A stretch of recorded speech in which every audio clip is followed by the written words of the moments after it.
বাংলাদেশের চলচ্চিত্র অঙ্গনে দীর্ঘদিনের শাকিব নির্ভরতা নিয়ে মুখ খুললেন চিত্রনায়িকা অপু বিশ্বাস।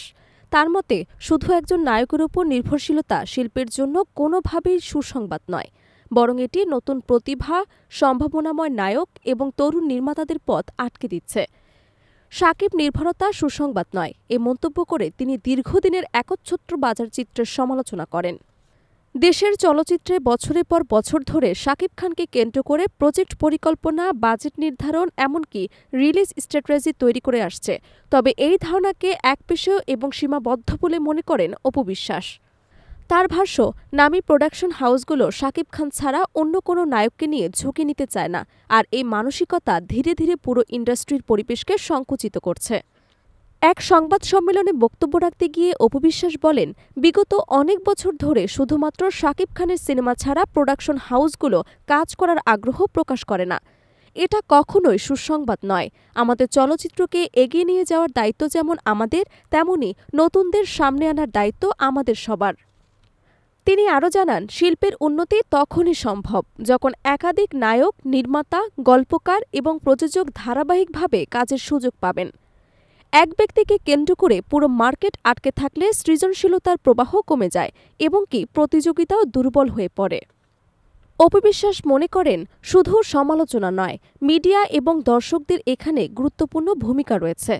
আমি মনে করি, আপনাদের এবং আমাদের একটি পজিটিভ নিউজ, পজিটিভ ভাইব যখন বাংলাদেশের দর্শকদের কাছে পৌঁছায়, তখনই আগ্রহ বাড়ে। শিল্পকে এগিয়ে নিতে গণমাধ্যমের দায়িত্বশীলতা এবং ইতিবাচক গল্প তুলে ধরার মূল্য কতটা গভীর, সেটি তুলে ধরেন এই নায়িকা। সংবাদ সম্মেলনে তিনি কথা বলেন সামাজিক মাধ্যমে তাকে নিয়ে হওয়া ট্রোলিং এবং বুলিং নিয়ে। সাম্প্রতিক সময়ে বিভিন্ন প্ল্যাটফর্মে তাকে কেন্দ্র করে নানান মন্তব্য, ভিডিও, মিম এবং সমালোচনা ছড়িয়ে পড়েছে। তবে এসব নিয়ে হতাশ না হয়ে তিনি বরং বলেন, আমাকে নিয়ে বুলিং করেন, কোনো সমস্যা নেই, কিন্তু সেটা যেন পজিটিভ বুলিং হয়, যে বুলিং থেকে আমরা শিখতে পারি, কাজের সামনে এগিয়ে যেতে পারি। আঘাত দেওয়ার জন্য নয়, উন্নতির জন্য সমালোচনা হওয়া উচিত। শিল্পী হিসেবে সমালোচনা মেনে নেওয়ার শক্তি থাকা জরুরি জানলেও তিনি বলেন, সীমানা অতিক্রম করে ব্যক্তিগত আক্রমণ যখন শুরু হয়, তখন তা পুরো শিল্পের পরিবেশকে বিষাক্ত করে তোলে। তাই শিল্পী, সমালোচক, দর্শক সবাইকে দায়িত্বশীলতার সাথে সোশ্যাল মিডিয়া ব্যবহার করতে আহ্বান জানান তিনি।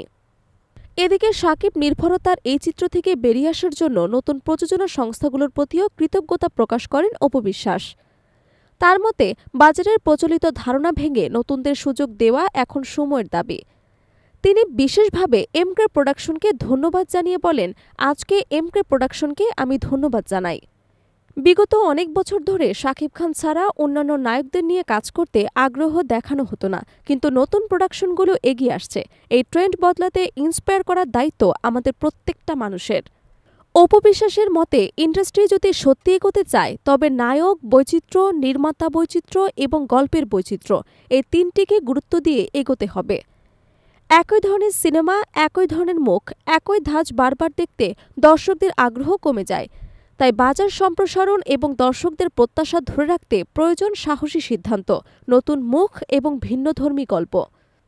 সংবাদ সম্মেলনের পুরো বক্তব্যে তিনি স্পষ্টভাবে দেখাতে চেয়েছেন, শিল্প একা কারের ওপর দাঁড়িয়ে থাকতে পারে না।